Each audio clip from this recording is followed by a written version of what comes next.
रहमतुल्लाहि व बरकातुहू। वालेकुम सलाम बेटे। अरे चचा, ये गठड़ी वठड़ी लेकर कहाँ जा रहे हो? खैरियत तो है? बेटे बाजार गया था सामान खरीदने। अरे चचा, इस उम्र में आप बाजार गए थे? क्या आपके बच्चे नहीं है? बच्चों का हाल तो मत पूछो, लड़का लड़की पोता पोती सब मिलाकर 25 बच्चे हैं। मगर एक कहावत है, 100 पूत राम की एक भी नाकाम की, यही हमारा हाल है। तोबा तोबा, ये कैसे बच्चे हैं? चचा, क्या आपने उनको दीनी तालीम नहीं दी?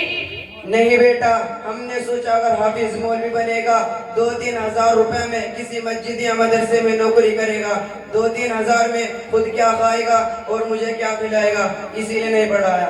अरे चचा, ये तो बड़ी गंदी सोच है कि अंग्रेजी पढ़ेगा तो खिलाएगा और मौलवी बनेगा तो भूखा मरेगा। देखिए, एक मौलवी साहब आ रहे हैं, जरा उनसे मालूम करते हैं।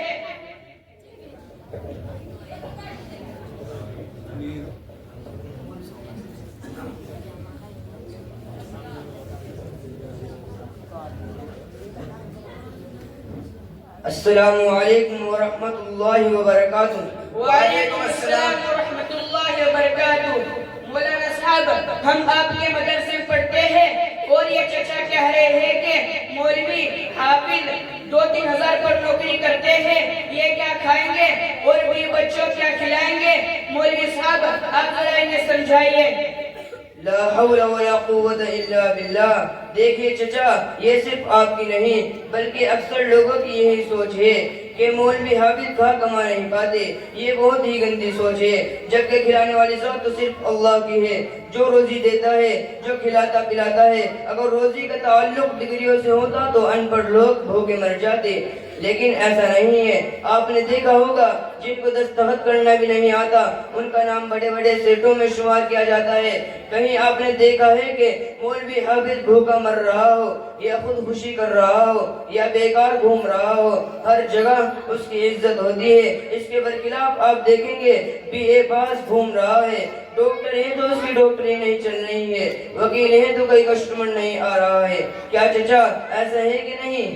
हाँ मौलवी जी, आपकी बात तो बिल्कुल ठीक है, मगर मेरे बेटे पोते मेरा कहना नहीं मानते तो मैं क्या करूं? सुनिए चचा, अगर आपने उनको दीनी तालीम दी होती तो ऐसा हरगिज़ न होता। वो आपका कहना मानते, आपकी खिदमत करते। हमारे मकतब में ही पढ़ाया जाता है, माँ के कदमों के नीचे जन्नत है और वो अब जन्नत का दरवाजा है। आई बात समझ में? हाँ कुछ कुछ आई। अच्छा चचा, दीन के बारे में तुम्हें कुछ मालूम है?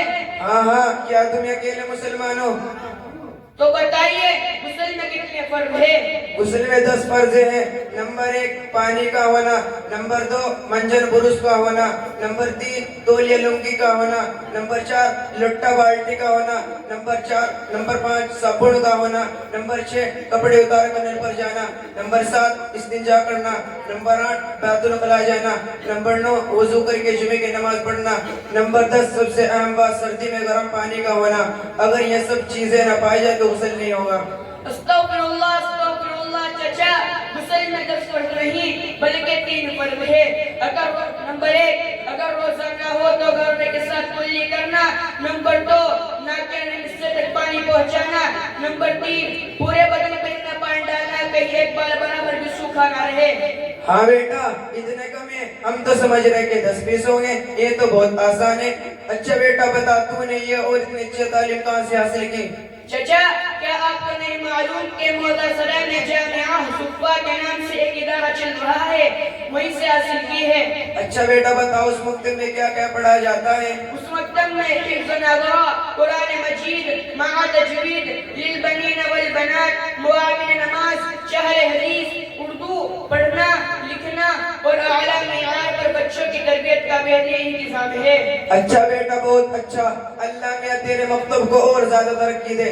आमीन। ठीक है बेटा, अब हम चलते हैं। अस्सलाम वालेकुम। वालेकुम अस्सलाम व रहमतुल्लाहि व बरकातुहू।